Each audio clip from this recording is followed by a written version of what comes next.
ಶ್ರೀ ಗುರುಭ್ಯೋ ನಮಃ. ಹರಿ ಓಂ. ವಿಭೂತಿ ರೂಪದ 10ನೇ ಅಧ್ಯಾಯದಲ್ಲಿ 37ನೆಯ ಶ್ಲೋಕ. ವೃಷ್ಣೀನಾಂ ವಾಸುದೇವೋಸ್ಮಿ ಪಾಂಡವಾನಾಂ ಧನಂಜಯಃ ಮುನೀನಾಮಪ್ಯಹಂ ವ್ಯಾಸಃ ಕವೀನಾಮುಶನಾ ಕವಿಃ. ಪದವಿಭಾಗ. ವೃಷ್ಣೀನಾಂ ವಾಸುದೇವಃ ಅಸ್ಮಿ ಪಾಂಡವಾನಾಂ ಧನಂಜಯಃ ಮುನೀನಾಂ ಅಪಿ ಅಹಂ. ಅಪ್ಯಹಂ ಎಂಬಲ್ಲಿ 2 ಶಬ್ದ ಇದೆ. ಅಪಿ ಅಹಂ. ವ್ಯಾಸಃ ಕವೀನಾಂ ಉಶನಾಃ ಕವಿಃ. ವೃಷ್ಣೀನಾಂ ವಾಸುದೇವಃ ಅಹಂ ಅಸ್ಮಿ. ಈ ಯಾದವರ ಗುಂಪಿನಲ್ಲಿ ಕೆಲವು ಪಂಗಡಗಳಿವೆ. ವೃಷ್ಣಿಗಳು, ಕಕುರರು, ಅಂಧಕರು, ಹೀಗೆ. ಅದರಲ್ಲಿ ಕೃಷ್ಣ ಯಾದವರ ವೃಷ್ಟಿವಂಶದಲ್ಲಿ ಬಂದವ, ವಸುದೇವನ ಮಗನಾಗಿ. ವೃಷ್ಣಿಗಳು ಅಂದರೆ ಶ್ರೀಕೃಷ್ಣ ಹುಟ್ಟಿ ಬಂದ ಯಾದವರ ಒಂದು ಗುಂಪು. ಆ ವೃಷ್ಣಿಗಳಲ್ಲಿ, ವೃಷ್ಣಿವಂಶಗಳಲ್ಲಿ ಅಹಂ, ವೃಷ್ಟಿವಂಶದಲ್ಲಿ ಯಾರ್ಯಾರು ಇದ್ದಾರೋ ಅವರಲ್ಲಿ ಅಹಂ ವಾಸುದೇವ ಅಸ್ಮಿ. ಕೃಷ್ಣನಿಗೆ ಕೃಷ್ಣ ಕೃಷ್ಣ ಅಂತ ನಾವು ಕರೀತೇವೆ. ಗರ್ಗಾಚಾರ್ಯರು ಅವನಿಗೆ ನಾಮಕರಣ ಮಾಡಿದ್ದು. ಕಂಸನ ಭಯ, ವಸುದೇವನ ಮಗ ಅಂತ ಗೊತ್ತಾಗಬಾರದು. ಅವನು ನಂದಗೋಕುಲದಲ್ಲಿ ಮಗುವಾಗಿ ಕಾಣಿಸಿಕೊಂಡಿದ್ದಾನೆ. ನಂದಗೋಕುಲದಲ್ಲಿ ಗರ್ಗಾಚಾರ್ಯರು ಬಂದು ಅವನಿಗೆ ಕಾಡಿನ ಮಧ್ಯದಲ್ಲಿ ಯಾರಿಗೂ ಗೊತ್ತಾಗದಂತೆ ತಂದೆ ತಾಯಿ ಪುರೋಹಿತರು ಮಗು ವಾಸುದೇವ ಅಂತ ನಾಮಕರಣ ಮಾಡಿದ್ದರು ಅಂತ ಭಾಗವತದಲ್ಲಿ ಬರ್ತದೆ. ವಾಸುದೇವ ಅಂದರೆ ವಸುದೇವನೇ ಖುಷಿಯಾಯಿತು, ವಸುದೇವನ ಮಗ ಅಂತ. ಆವಾಗ ನಂದಗೋಪನಿಗೆ, ಹೇ ನನ್ನ ಮಗ ಇವನು ವಾಸುದೇವ ಅಂತಿಟ್ಟರೆ ವಸುದೇವನ ಮಗ ಅಂತ ಹೇಗೆ ಹೇಳ್ತೀರಿ ನೀವು? ಗಾಬರಿ ಆಯ್ತು ಅವನಿಗೆ. ನನ್ನ ಮಗ ಅಂತ ಅಂದ್ಕೊಂಡಿದ್ದವನು, ಅಪರೂಪಕ್ಕೆ ಹುಟ್ಟಿದ ಮಗ. ಆವಾಗ ಗರ್ಗಾಚಾರ್ಯರು ಹೇಳ್ತಾರೆ, ವಾಸುದೇವ ಅಂದರೆ ವಸುದೇವನ ಮಗ ಅಂತ ನೀನು ಅಂದ್ಕೊಳ್ಬೇಡ, ಇವನು ದೇವರು, ದೇವರ ಮೂಲ ರೂಪಕ್ಕೆ ಹೆಸರು ವಾಸುದೇವ ಅಂತ. ಸತ್ವಂ ವಿಶುದ್ಧಂ ವಸುದೇವ ಶಬ್ದಿತಂ. ವಸುದೇವ ಅಂದರೆ ಸತ್ವ ರಜಸ್ತಮೋ ಗುಣಗಳಲ್ಲಿ ಶುದ್ಧ ಸತ್ವಕ್ಕೆ, ಅಲ್ಲಿ ತಮಸ್ಸಿನ ಪ್ರವೇಶವೂ ಇಲ್ಲ, ರಜೋಗುಣದ ಪ್ರವೇಶವೂ ಇಲ್ಲ. ಸತ್ವಕ್ಕೆ ಪ್ರಾಧಾನ್ಯ ಇರುವ ಗುಣ, ಅದಕ್ಕೆ ವಸುದೇವ ಅಂತ ಹೆಸರು. ಆ ವಸುದೇವ ಎಂಬ ಹೆಸರಿನ ಸತ್ವಗುಣದಲ್ಲಿ ಭಗವಂತನ ಸನ್ನಿಧಾನ ವಿಶೇಷ ಇರೋದರಿಂದ ಅವನಿಗೆ ವಾಸುದೇವ ಅಂತ ಹೆಸರು. ಆದ್ದರಿಂದ ಯಾವ ಈ ಸೃಷ್ಟಿಕರ್ತ ದೇವನಿದ್ದಾನೋ ಸತ್ವಗುಣದಲ್ಲಿ ಅವನ ಸನ್ನಿಧಾನ ವಿಶೇಷ ಇರ್ತದೆ, ಅವನೇ ಈ ನಿಮ್ಮ ಮಗ. ಆದ್ದರಿಂದ ವಾಸುದೇವ ಅಂತ ಇವನಿಗೆ ನಾಮಕರಣ ಮಾಡೋಣ ಅಂತ ಹೆಸರನ್ನು ಆಯಿಸಿದವರು ಗರ್ಗಾಚಾರ್ಯ. ಹೀಗೆ ವೃಷ್ಟಿಗಳು ಅನೇಕ ಜನ ಇದ್ದಾರೆ. ಅದರಲ್ಲಿ ವಾಸುದೇವ ಅವನು ದೇವರು. ವೃಷ್ಟಿಗಳ ಮಧ್ಯದಲ್ಲಿ ವಾಸುದೇವ ಶ್ರೇಷ್ಠ ಅಂತ ಅವನು ಮಾಡಿದ ಕಾರ್ಯ ಅದ್ಭುತ. ಕೃಷ್ಣಾವತಾರದಲ್ಲಿ 106 ವರ್ಷಗಳಲ್ಲಿ ಶ್ರೀಕೃಷ್ಣ ಇವತ್ತೂ ನಾವು ಭಾಗವತದ ದಶಮಸ್ಕಂಧದಲ್ಲಿ ದಿನಗಟ್ಟಲೆ ತಿಳಿಯಬಲ್ಲ ಮಹಾತ್ಮೆ ಕೃಷ್ಣನದೇ ಇದೆ. ಅಲ್ಲಿಗೆ ವೃಷ್ಟಿಗಳಲ್ಲಿ ಅವನು ಅನನ್ಯ ಸಾಧಾರಣವಾಗಿ ಕಾಣಿಸಿಕೊಳ್ಳೋದಕ್ಕೆ ಕಾರಣ ಏನು ಅಂದರೆ ಅದು ಭಗವಂತ, ಭಗವಂತನ ರೂಪ ವಿಶೇಷವೇ ವಾಸುದೇವ. ಹಾಗೆ ಋತುಗಳಲ್ಲಿ ವಸಂತ ಋತು ಶ್ರೇಷ್ಠವೋ, ವೃಷ್ಟಿಗಳಲ್ಲಿ, ವೃಷ್ಟಿ ಜನಾಂಗದ ವ್ಯಕ್ತಿಗಳಲ್ಲಿ ವಾಸುದೇವ ಭಗವಂತ ಶ್ರೇಷ್ಠ. ವಾಸುದೇವೋಸ್ಮಿ. ಅಲ್ಲಿಗೆ ಕೃಷ್ಣ ದೇವರು ಅಂತ ಅವನ ಭಕ್ತರು ಅವನನ್ನು ಭಾವುಕತನದಿಂದ ಹೇಳಿದ್ದಲ್ಲ, ಕೃಷ್ಣನೇ ಭಗವದ್ಗೀತೆಯಲ್ಲಿ ಹೇಳಿದ್ದಾನೆ. ನಾನು ವೃಷ್ಟಿವಂಶದಲ್ಲಿ ಅವತರಿಸಿದ ದೇವ ವಾಸುದೇವ ಅಂತ. ಅದಕ್ಕೆ ಕೃಷ್ಣ ಭಗವಂತ ಅನ್ನೋದಕ್ಕೆ ಕೃಷ್ಣನೇ ಪ್ರಮಾಣ. ಪಾಂಡವಾನಾಂ ಧನಂಜಯ, ಕೌರವರು ಪಾಂಡವರು ಅಂತ. ದುಷ್ಟಗಣಕ್ಕೆ ಮತ್ತೊಂದು ಹೆಸರು ಕೌರವರು ಅಂತ. ಸಜ್ಜನರ ಗುಂಪಿಗೆ ಮತ್ತೊಂದು ಹೆಸರು ಪಾಂಡವರು ಅಂತ. ಪಾಂಡುವಿನ ಮಕ್ಕಳು ಕುಂತಿ ಮಾದ್ರಿ ಇಬ್ಬರು ಪತ್ನಿಯರು ಪಾಂಡುರಾಜನಿಗೆ. ಆ ಇಬ್ಬರಲ್ಲಿ ಹುಟ್ಟಿದ 5 ಜನ ಮಕ್ಕಳು ಪಾಂಡವರು. ಅವರಲ್ಲಿ ವಿಶಿಷ್ಟವಾದ ವ್ಯಕ್ತಿತ್ವ ಧನಂಜಯ ಅಂದರೆ ಅರ್ಜುನ. ಧನಂ ಜಯತೀತಿ ಧನಂಜಯ. ಅವನು ಧರ್ಮರಾಜ ರಾಜನಾಗಿದ್ದಾಗ ಆರಂಭದಲ್ಲಿ, ಅವರು ವನವಾಸ ಮುಗಿಸಿ ಬಂದ ಮೇಲೆ ಅಲ್ಲ, ಆರಂಭದಲ್ಲಿ ಇದ್ದರು. ದ್ರೌಪದಿಯನ್ನು ವಿವಾಹವಾದ ಮೇಲೆ ರಾಜ್ಯವನ್ನು ವಿಭಾಗ ಮಾಡಿ ಕೊಟ್ಟರು. ಎಲ್ಲ ದೇಶಗಳನ್ನು ದಿಗ್ವಿಜಯ ಮಾಡಿ ಹಣದ ರಾಶಿಯನ್ನು ಹಾಕಿದ್ರಿಂದ ಧನಂ ಜಯ ಅಂತ ಹೆಸರು ಬಂತು. ಧನ ಅಂದರೆ ಹಣ, ಹಣವನ್ನು ಗೆದ್ದವ. ಪಾಂಡವರು 5ರಲ್ಲಿ ವಯಸ್ಸಿನಲ್ಲಿ ಹಿರಿಯವ ಧರ್ಮರಾಜ, ಪರಾಕ್ರಮದಲ್ಲಿ ಅಂದರೆ ಭುಜ ಬಲದಲ್ಲಿ ಹಿರಿಯವ ಭೀಮಸೇನ, ಬಿಲ್ಲು ವಿದ್ಯೆಯಲ್ಲಿ ಹಿರಿತನ, ಪಾಂಡಿತ್ಯ, ಕುಶಲತೆ ಅದು ಅರ್ಜುನನಲ್ಲಿತ್ತು.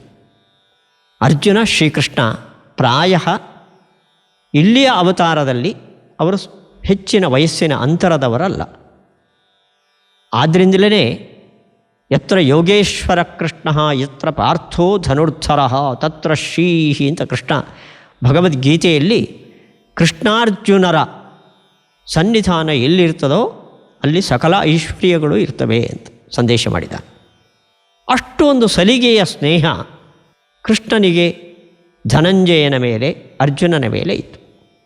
ಹೀಗಾಗಿ ಅರ್ಜುನನಲ್ಲಿ ಏನು ಬಿಲ್ಲು ವಿದ್ಯೆಯ ಒಂದು ವಿಶಿಷ್ಟತೆಯನ್ನು ನಾವು ಕಾಣ್ತೇವೋ ಅದಕ್ಕೆ ಕಾರಣ ಆ ಅರ್ಜುನನಲ್ಲಿ ನನ್ನ ಒಂದು ವಿಭೂತಿ ರೂಪ ಇದೆ. ಹೀಗಾಗಿ 5 ಪಾಂಡವರಲ್ಲಿ ಧನಂಜಯ ಎನಿಸಿಕೊಂಡವ ನಾನು.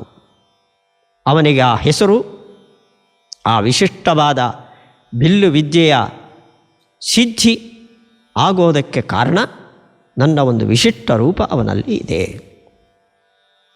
ಮುನೀನಾಮಪ್ಯಹಂ ವ್ಯಾಸಃ. ಋಷಿ ಮುನಿಗಳು ಅಂತ ವಿರಕ್ತರಲ್ಲಿ 2, ತಪಸ್ವಿಗಳಲ್ಲಿ 2 ಗುಂಪು. ಋಷಿ ಅಂದರೆ ಋಷಜ್ಞಾನೇ, ವಿಶಿಷ್ಟವಾದ ಭಗವಜ್ಞಾನವನ್ನು ಗಳಿಸಿದವರು ಋಷಿಗಳು. ಮುನೀನಾಂ, ಆ ಜ್ಞಾನ ಗಳಿಸಿ ಮನನವನ್ನು ಮೈಗೂಡಿಸಿಕೊಂಡವರು ಮುನಿಗಳು. ಮನನ ಧ್ಯಾನ. ಹೀಗಾಗಿ ಮುನಿಗಳು ಅಂದರೆ ಮನನವನ್ನು ಅಂದರೆ ವಿಚಾರಶೀಲತೆಯನ್ನು ಓದಿ ತಿಳಿಯೋದು ಬೇರೆ, ಅದು ಸರಿ ಅಂತ ಮನವರಿಕೆ ಮಾಡಿಕೊಳ್ಳೋ ಒಂದು ಕ್ರಮ ಇದೆ ನೋಡಿ, ಅದನ್ನು ಮನನ ಅಂತ ನಾವು ಕರಿತೇವೆ.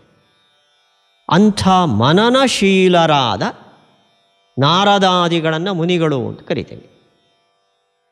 ಆ ಮುನಿಗಳಲ್ಲಿ ಅಪಿ ಅಹಂ ವ್ಯಾಸಃ. ಯಾಕೆಂದರೆ ವ್ಯಾಸರು ತಮ್ಮ ಶಿಷ್ಯರ ಮೂಲಕ ವೇದದ ವಿಮರ್ಶೆಯನ್ನು ನಡೆಸುವ 12 ಅಧ್ಯಾಯದ ಕರ್ಮಮೀಮಾಂಸಾ ಅದನ್ನು ಶಿಷ್ಯರ ಮೂಲಕ ಬರೆಸಿದರು. ತಾವೇ ಸ್ವತಃ ವೇದದ ಅರ್ಥ ನಿರ್ಣಯವನ್ನು ಮಾಡುವ, ವೇದದಲ್ಲಿ ತುಂಬ ಗೊಂದಲಗಳಿದೆ, ಅದರ ಸಾರ ಏನು, ಅಭಿಪ್ರಾಯ ಏನು ಅನ್ನೋದನ್ನು ಮನನ ಮಾಡಿ ವಿಮರ್ಶೆ ಮಾಡಿ ತಿಳಿಸುವ ಬ್ರಹ್ಮಸೂತ್ರಗಳನ್ನು 4 ಅಧ್ಯಾಯದಲ್ಲಿ ಬರೆದಿದ್ದಾರೆ. ಹೀಗಾಗಿ ಮನನಶಾಸ್ತ್ರವನ್ನು ಸಮಾಜಕ್ಕೆ ಕೊಟ್ಟ ಶ್ರೇಷ್ಠ ಮನನಶೀಲ ವೇದವ್ಯಾಸರು. ಅವರು 28ನೆಯ ಕಲಿಯುಗದಲ್ಲಿ ಸಾಕ್ಷಾತ್ ಪರಮಾತ್ಮನೇ ವ್ಯಾಸನಾಗಿ ಅವತರಿಸಿದ ಅಂತ ಆಚಾರ್ಯರು ಹೇಳ್ತಾರೆ. ವ್ಯಾಸರು ತುಂಬ ಇದ್ದಾರೆ, ತುಂಬ. ದ್ವಾಪರದ ಕೊನೆಯಲ್ಲಿ ಅನೇಕ ಪ್ರತಿ ದ್ವಾಪರದಲ್ಲಿ ವ್ಯಾಸರಿರ್ತಾರೆ. ಅವರ ಕೆಲಸ ಏನು ಅಂದರೆ ಮನನ, ವೇದವನ್ನು ಮಥನ ಮಾಡಿ ವಿಮರ್ಶೆ ಮಾಡಿ ಇದು ವೇದದ ಅಭಿಪ್ರಾಯ ಅಂತ ಸಂಗ್ರಹಿಸಿಕೊಡಬಹುದು. ಹೀಗಾಗಿ ಮನನಶೀಲರಾದ ವಿರಕ್ತರು ಸಾಧಕರು ಯಾರಿದ್ದಾರೋ ಅವರ ಮಧ್ಯದಲ್ಲಿ ವ್ಯಾಸ ನಾನು ಒಂದು 28ನೆಯ ದ್ವಾಪರ ಯುಗದ ವ್ಯಾಸರು ಸಾಕ್ಷಾತ್ ಭಗವಂತನೇ. ಉಳಿದ ವ್ಯಾಸರಲ್ಲಿ ಮುಂದಿನ ಕಲ್ಪದಲ್ಲಿ ಅಶ್ವತ್ಥಾಮಾಚಾರ್ಯರು ವ್ಯಾಸರ ಪದವಿಗೆ ಬರ್ತಾರೆ ಅಂತಿದೆ. ಅವರಲ್ಲಿ ಭಗವಂತನ ಸನ್ನಿಧಾನ ಇದೆ, ವಿಭೂತಿ ರೂಪ ಇದೆ. ಕವೀನಾಂ ಉಶನಾಃ ಕವಿ, ದೇವತೆಗಳ ಗುರು ಬೃಹಸ್ಪತ್ಯಾಚಾರ್ಯ, ದೈತ್ಯರ ಗುರು ಶುಕ್ರಾಚಾರ್ಯ. ನೋಡಿ, ಶ್ರೀಕೃಷ್ಣ ದೇವತೆಗಳ ಗುರುಗಳ ಉದಾಹರಣೆಯನ್ನು ಕೊಟ್ಟಿದ್ದಾನೆ. ಅವನು ಇಲ್ಲಿ ದೈತ್ಯ ಗುರುಗಳ ಪ್ರಸ್ತಾಪವನ್ನು ಮಾಡಿದ್ದಾನೆ. ಕವಿಹಿ ಅಂದರೆ ಕ್ರಾಂತದರ್ಶಿ. ಕ್ರಾಂತದರ್ಶಿ ಅಂದರೆ ನಮ್ಮ ಭೌತಿಕ ದೃಷ್ಟಿಗೆ ಗೋಚರವಾಗದ್ದನ್ನು ತನ್ನ ಯೋಗ ದೃಷ್ಟಿಯಿಂದ ಕಂಡುಕೊಂಡವನು ಕವಿ ಅಂತ ಅನಿಸಿಕೊಳ್ತಾನೆ. ನಮ್ಮ ಇವತ್ತಿನ ಕವಿ ಅನ್ನೋದು ಅದು ಕಪಿ. ಅದು ಕಾವ್ಯ ಬರೆಯೋರನ್ನೆಲ್ಲ ಕವಿ ಅಂತೇವೆ ನಾವು. ನಿಜವಾಗಿ ಒಂದು ಅಲೌಕಿಕ ದೃಷ್ಟಿಯನ್ನು ಇಟ್ಟುಕೊಂಡವ, ಅಸಾಧಾರಣ ಮನುಷ್ಯತ್ವವನ್ನು ಮೀರಿದ ಒಂದು ಪ್ರಜ್ಞಾಶಕ್ತಿಯನ್ನು ಬೆಳೆಸಿಕೊಂಡವ ಕವಿ ಅಂತ ಹೇಳ್ತೇವೆ. ಅಂಥ ಕವಿಗಳ ಗುಂಪಿನಲ್ಲಿ ನಾನು ಶುಕ್ರಾಚಾರ್ಯನೆನಿಸಿದ್ದೇನೆ ಅಂತ. ದೈತ್ಯರಿಗೆ ಬಲ ಅವರ ಭುಜಬಲ ಅಲ್ಲ, ಶುಕ್ರಾಚಾರ್ಯರು ಅವನಿಗೆ ಬಲ. ದೇವರನ್ನು ಬಲಿ ಚಕ್ರವರ್ತಿಯ ನಿಗ್ರಹಕ್ಕಾಗಿ ದೇವತೆಗಳೆಲ್ಲ ಪ್ರಾರ್ಥನೆ ಮಾಡಿದರು. ಆವಾಗ ಭಗವಂತ ಅಂದ, ಈವಾಗ ಶುಕ್ರಾಚಾರ್ಯರ ವಿಶೇಷವಾದ ಅನುಗ್ರಹ ಅವರಿಗೆ ಇದೆ, ಈ ಸಮಯದಲ್ಲಿ ನಾನು ಅವರನ್ನು ನಿಗ್ರಹ ಮಾಡಲಿಕ್ಕಾಗಲ್ಲ. ಯಾವತ್ತು ಶುಕ್ರಾಚಾರ್ಯರ ನಿಗ್ರಹಕ್ಕೆ ಬಲಿಪಾತ್ರನಾಗ್ತಾನೋ ಆವಾಗ ನಾನು ನಿಗ್ರಹ ಮಾಡ್ತೇನೆ ಅವನನ್ನು. ಹೀಗಾಗಿ ದೈತ್ಯರಿಗೆ ಅದ್ಭುತ ದೈವೀ ಶಕ್ತಿಯಾಗಿ ನಿಂತವರು ಶುಕ್ರಾಚಾರ್ಯರು. ಆ ಶುಕ್ರಾಚಾರ್ಯರಿಗೆ ಅಂಥ ಒಂದು ಶಕ್ತಿ ಬರೋದಕ್ಕೆ ಕಾರಣ ಅಲ್ಲಿ ನನ್ನದೊಂದು ವಿಭೂತಿ ರೂಪ ಇದೆ. ಕವೀನಾಂ ಉಶನಾಃ ಕವಿ, ಉಶನಾಃ ಅಂತ ಶಬ್ದ ಅದು. ಮತ್ತೆ ಶ್ಲೋಕ, ವೃಷ್ಣೀನಾಂ ವಾಸುದೇವೋಸ್ಮಿ ಪಾಂಡವಾನಾಂ ಧನಂಜಯಃ ಮುನೀನಾಮಪ್ಯಹಂ ವ್ಯಾಸಃ ಕವೀನಾಮುಶನಾಃ ಕವಿಃ. 38ನೆಯ ಶ್ಲೋಕ, ದಂಡೋ ದಮಯತಾಮಸ್ಮಿ ನೀತಿರಸ್ಮಿ ಜಿಗೀಷತಾಂ ಮೌನಂ ಚೈವಾಸ್ಮಿ ಗುಹ್ಯಾನಾಂ ಜ್ಞಾನಂ ಜ್ಞಾನವತಾಮಹಂ. ಪದವಿಭಾಗ, ದಂಡಃ ದಮಯತಾಂ ಅಸ್ಮಿ ನೀತಿಃ ಅಸ್ಮಿ ಜಿಗೀಷತಾಂ ಮೌನಂ ಚ ಏವ ಅಸ್ಮಿ. ಚೈವಾಸ್ಮಿ ಅನ್ನೋಲ್ಲಿ 3 ಪದಗಳಿದೆ. ಚ ಏವ ಅಸ್ಮಿ. ಗುಹ್ಯಾನಾಂ ಜ್ಞಾನಂ ಜ್ಞಾನವತಾಂ ಅಹಂ. ದಮಯತಾಂ ಅಹಂ ದಂಡಃ ಅಸ್ಮಿ. ಸಾಮ ದಾನ ಭೇದ ದಂಡ ಅಂತ. ಆ ದಂಡ ಕೊನೆಯ ಶಿಕ್ಷೆ. ಅದು ಸಮಾಧಾನದಿಂದ ತಪ್ಪು ದಾರಿ ಹೋಗುವವರನ್ನು ಸರಿದಾರಿಗೆ ತರಬೇಕು. ಅದಾಗಲಿಲ್ಲ ಅಂದರೆ ಭೇದ ಉಂಟು ಮಾಡಬೇಕು, ಅವರ ಸ್ನೇಹಿತರ ಗುಂಪನ್ನು ಒಡಿಬೇಕು. ಅದೂ ಆಗಲಿಲ್ಲ ಅಂದರೆ, ಅವನು ಸರಿದಾರಿಗೆ ಬರಲಿಲ್ಲ ಅಂದರೆ ಅಲ್ಲಿಗೆ ದಂಡ ಪ್ರಯೋಗ ಮಾಡಬೇಕು. ಕೊನೆಗೆ ದಂಡ. ಹೀಗೆ ಅಡ್ಡದಾರಿ ಹಿಡಿದವರನ್ನು ಸರಿದಾರಿಗೆ ತರೋದಕ್ಕಾಗಿ ರಾಜ ಬಳಸುವ ಒಂದು ಉಪಾಯ ದಂಡ.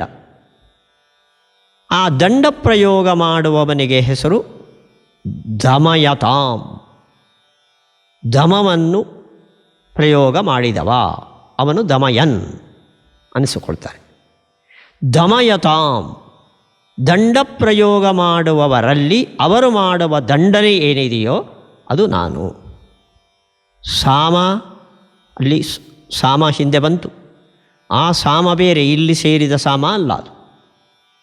ಹೀಗಾಗಿ ಸಾಮ, ದಾನ, ಭೇದ, ದಂಡ ಎಂಬಲ್ಲಿ ದಂಡವನ್ನು ಪ್ರಯೋಗಿಸುವವರಲ್ಲಿ ಅವರೇನು ದಂಡವನ್ನು ವಿಧಿಸ್ತಾರೋ, ದಂಡ ಅಂದರೆ ನಿಮ್ಮ ಫೈನು ಅಂತ ಅನ್ನೋ ಅರ್ಥ ಅಲ್ಲ, ದೈಹಿಕ ದಂಡ ಆಗಬಹುದು, ವಾಗ್ದಂಡ ಆಗಬಹುದು, ಅಥವಾ ಆರ್ಥಿಕವಾದ ದಂಡನೂ ಆಗಬಹುದು. ಆ ದಂಡ ಶಿಕ್ಷೆ ಏನಿದೆಯೋ ಆ ಶಿಕ್ಷೆ ನಾನು. ಅಂದರೆ ಆ ದಂಡ ಶಿಕ್ಷೆಯಲ್ಲಿ ಅವನು ಸರಿದಾರಿಗೆ ಬರಲೇಬೇಕು. ಹೀಗಾಗಿ ಸಾಮದಾನ ಭೇದಗಳಲ್ಲಿ ದಂಡ ಅನ್ನೋದು ಪ್ರಬಲವಾದದ್ದು, ಅದರಲ್ಲಿ ನನ್ನ ವಿಭೂತಿ ರೂಪ ಇದೆ. ಜಿಗೀಷತಾಂ ನೀತಿ ಅಸ್ಮಿ. ಜಿಗೀಷತಾಂ ಅಂದರೆ ಜಯವನ್ನು ಬಯಸುವವರಲ್ಲಿ ನಾನು ನೀತಿಯಾಗಿದ್ದೇನೆ. ಜಯವನ್ನು ನಮ್ಮ ಶತ್ರುಗಳ ವಿರುದ್ಧ, ನಮಗೆ ಆಗದವರ ವಿರುದ್ಧ ನಾವು ಅನೇಕ ಕ್ಷೇತ್ರಗಳಲ್ಲಿ ಜಯವನ್ನು ಸಾಧಿಸಬಹುದು. ಆ ಜಯವನ್ನು ಸಾಧಿಸಲಿಕ್ಕೆ ವಾಮ ಮಾರ್ಗ ಒಂದಿರ್ತದೆ, ಒಂದು ರುಜು ಮಾರ್ಗ ಇರ್ತದೆ. ಆ ರುಜಿನ ಮಾರ್ಗವನ್ನು ನೀತಿ ಮಾರ್ಗ ಅಂತ ನಾವು ಕರಿತೀವಿ. ದುರ್ಯೋಧನ ಪಾಂಡವರನ್ನು ಗೆದ್ದ, ಹಾಗೆ ರುಜು ಮಾರ್ಗದಿಂದ ಅಲ್ಲ, ಮೋಸದ ಮಾರ್ಗದಿಂದ ಗೆದ್ದ. ಪಾಂಡವರು ಕೌರವರನ್ನು ಗೆದ್ದರು, ನೀತಿಯ ಮಾರ್ಗದಿಂದ ಗೆದ್ದರು. ಹೀಗೆ ಜಯವನ್ನು ಬಯಸುವವರು ನೀತಿ ಮಾರ್ಗವನ್ನು ಅನುಸರಿಸಿದರೆ ಅದು ನಿಜವಾದ ಜಯ.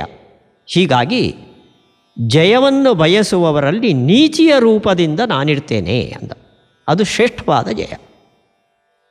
ಮೌನಂ ಚೈವ ಅಸ್ಮಿ ಗುಹ್ಯಾನಾಂ. ಗುಹ್ಯ ಅಂದರೆ ಗೋಪ್ಯವಾದದ್ದು. ನಾವು ನಮ್ಮ ಮನೆಯ ಅನೇಕ ವಿಷಯಗಳನ್ನು 4 ಜನರ ಹತ್ರ ಹಂಚಿಕೊಳ್ಳುವಂಥದ್ದು ಇರ್ತದೆ. ಯಾರಿಗೂ ಗೊತ್ತಾಗದಂತೆ ನಮ್ಮ ಮನೆಯಲ್ಲಿ ಮಾತ್ರ ಮುಚ್ಚಿಡಬೇಕಾದ ಕೆಲವು ವಿಷಯಗಳು ಇರ್ತದೆ. ಹೀಗಾಗಿ ಗುಹ್ಯಗಳು ಅಂದರೆ ಗೋಪ್ಯವಾದ ವಿಷಯಗಳು. ಆ ಗೋಪ್ಯವಾದ ವಿಷಯಗಳಲ್ಲಿ ನಾನು ಮೌನ ಎಂಬ ಗುಣವಾಗಿದ್ದೇನೆ. ನಮ್ಮಲ್ಲಿ ಗೋಪ್ಯತೆ ಉಳಿಯೋದು ಯಾವಾಗ? ನಾವು ಬಾಯಿ ಬಡಿಕರು ಅಲ್ಲದೇ ಇದ್ದಾಗ. ಹೆಚ್ಚು ಮಾತನಾಡುವ ಸ್ವಭಾವ ಇದ್ದರೆ ಹೇಳಬೇಕಾದ್ದನ್ನು ಹೇಳಬಾರ್ದನ್ನು ಎಲ್ಲವನ್ನೂ ಹೇಳಿಬಿಡ್ತೇವೆ, ಅಲ್ಲಿ ಗುಟ್ಟು ಉಳಿಯೋದಿಲ್ಲ. ಹೀಗಾಗಿ ಗುಹ್ಯಾನಾಂ, ಗೋಪ್ಯ ವಿಷಯಗಳಲ್ಲಿ ನಾನು ಮೌನ ಎಂಬ ಗುಣವಾಗಿದ್ದೇನೆ ಅಂದ. ಅಲ್ಲಿಗೆ ಶ್ರೀಕೃಷ್ಣ ಸಂದೇಶವನ್ನು ಕೊಡ್ತಾನೆ, ಗೋಪ್ಯವಾದ ವಿಷಯದಲ್ಲಿ ನೀವು ಹೆಚ್ಚು ಮಾತನಾಡುವ ಸ್ವಭಾವದವರಾದರೆ ಗೋಪ್ಯ ವಿಷಯ ನಿಮ್ಮ ಬಾಯಲ್ಲಿ ನಿಲ್ಲೋದಿಲ್ಲ. ನೀವು ಆದಷ್ಟು ಮೌನಿಗಳಾಗಬೇಕು.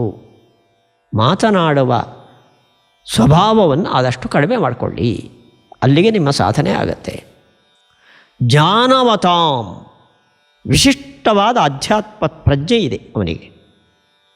ಅಂಥವರಲ್ಲಿ ಆ ಜ್ಞಾನದ ರೂಪದಿಂದ ನಾನಿದ್ದೇನೆ. ಜ್ಞಾನ ಎಂಬ ಹೆಸರಿನಿಂದ ಜ್ಞಾನಿಗಳಲ್ಲಿ ಜ್ಞಾನ ಎಂಬ ರೂಪದಿಂದ ನಾನಿರ್ತೇನೆ. ಆದ್ದರಿಂದ ಗೌರವ ಯಾರಿಗೆ ಸಲ್ಲಬೇಕು? ಹಿರಿತನ ವಯಸ್ಸಿನಿಂದ ಅಲ್ಲ, ಜ್ಞಾನದಿಂದ. ಯಾಕೆಂದರೆ ಜ್ಞಾನಿಗಳಲ್ಲಿ ಭಗವಂತನ ಜ್ಞಾನ ಅನ್ನೋ ರೂಪ ಇದೆ. ನಾವು ಜ್ಞಾನಿಗಳಿಗೆ ಕೊಡುವ ಮಾನ ಮರ್ಯಾದೆ, ಅವರಿಗೆ ಮಾಡುವ ಸತ್ಕಾರ, ಅದು ಆ ಜ್ಞಾನಿಗಳಲ್ಲಿರುವ ಜ್ಞಾನರೂಪದ ಭಗವಂತನಿಗೆ ಸೇರ್ತದೆ. ದೇವರ ಆರಾಧನೆಯಲ್ಲಿ ಅದು ಒಂದು ಮಾಧ್ಯಮ. ಹೀಗೆ ಇವಿಷ್ಟು ನನ್ನ ವಿಭೂತಿ ರೂಪ ಅಂತ ಶ್ರೀಕೃಷ್ಣ ಹೇಳಿಕೊಂಡಿದ್ದಾನೆ. ಇಲ್ಲೆಲ್ಲ ಚೇತನರಲ್ಲಿ ಇರುವ ರೂಪಗಳು.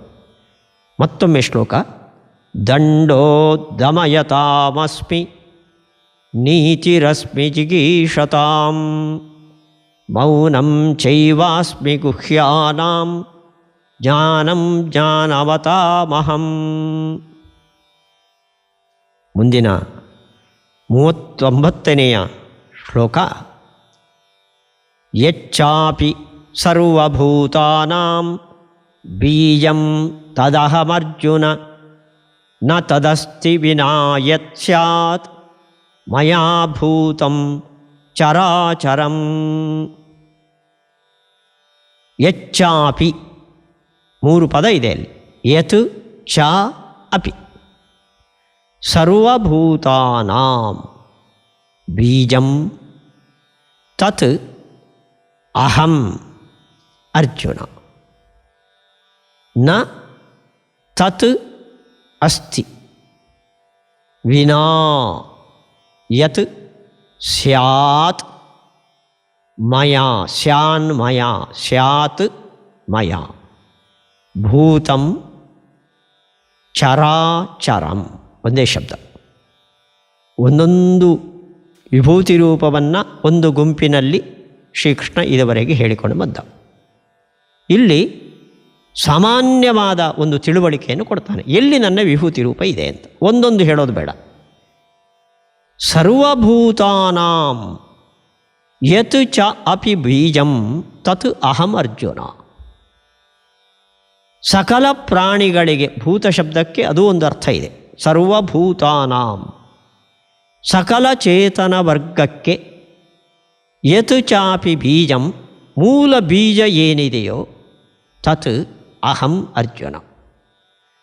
ಸಕಲ ಚೇತನ ವರ್ಗದ ಮೂಲ ಬೀಜ ಪರಮಾತ್ಮ. ಅವನಿಂದ ಚೇತನ ವರ್ಗ ಬಂದಿದೆ. ಅವನಿಂದ ಬಂದಿದೆ ಅಂದರೆ ಅವನದೇ ಒಂದು ರೂಪ ಅಂತ ಅರ್ಥ ಅಲ್ಲ. ಉಪನಿಷತ್ತು ಉದಾಹರಣೆ ಕೊಡ್ತದೆ. ಯಥಾ ಪ್ರದೀಪ್ತಾತ್ ಪಾವಕಾತ್ ವಿಸ್ಫುಲಿಂಗಾತ್ ಸಹಸ್ರಶ ಪ್ರಭವಂತೆ. ಉರಿಯುವ ಬೆಂಕಿಯಿಂದ ಚಟಚಟಾಂತ ಕಿಡಿಗಳು ಸಿಡಿದಂತೆ ಪರಮಾತ್ಮನಿಂದ ಈ ಚೇತನ ವರ್ಗ ಹೊರಬಂತು. ಪ್ರಳಯ ಕಾಲದಲ್ಲಿ ಪರಮಾತ್ಮ ಈ ಚೇತನ ವರ್ಗವನ್ನು, ನಮ್ಮೆಲ್ಲರನ್ನು ಅವನ ವಿಶಾಲವಾದ ಉದರದ ಒಳಗೆ ಇಟ್ಕೊಂಡಿದ್ದಾನೆ, ಹೊಟ್ಟೆ ಒಳಗೆ. ಸೃಷ್ಟಿಕಾಲ ಅಂದರೆ ಅವನಿಂದ ಬೆಂಕಿಯಿಂದ ಕಿಡಿಗಳು ಸಿಡಿದಂತೆ ಆ ಚೇತನ ವರ್ಗ ಎಲ್ಲ ಹೊರಗೆ ಬರ್ತದೆ. ಹಾಗಾದರೆ ಚೇತನ ವರ್ಗಕ್ಕೆ ಮೂಲ ಕಾರಣ ಯಾರು? ಪ್ರಳಯ ಕಾಲದಲ್ಲಿ ಅವನು ನಮ್ಮನ್ನೆಲ್ಲ ಹೊಟ್ಟೆಯಲ್ಲಿ ತುಂಬಿಸಿಕೊಳ್ಳದೇ ಇದ್ದರೆ ಆ ಪ್ರಳಯಾಗ್ನಿಯಲ್ಲಿ ಸುಟ್ಟಿ ಬೂದಿಯಾಗ್ತಿದ್ವೋ ಏನೋ ನಾವು.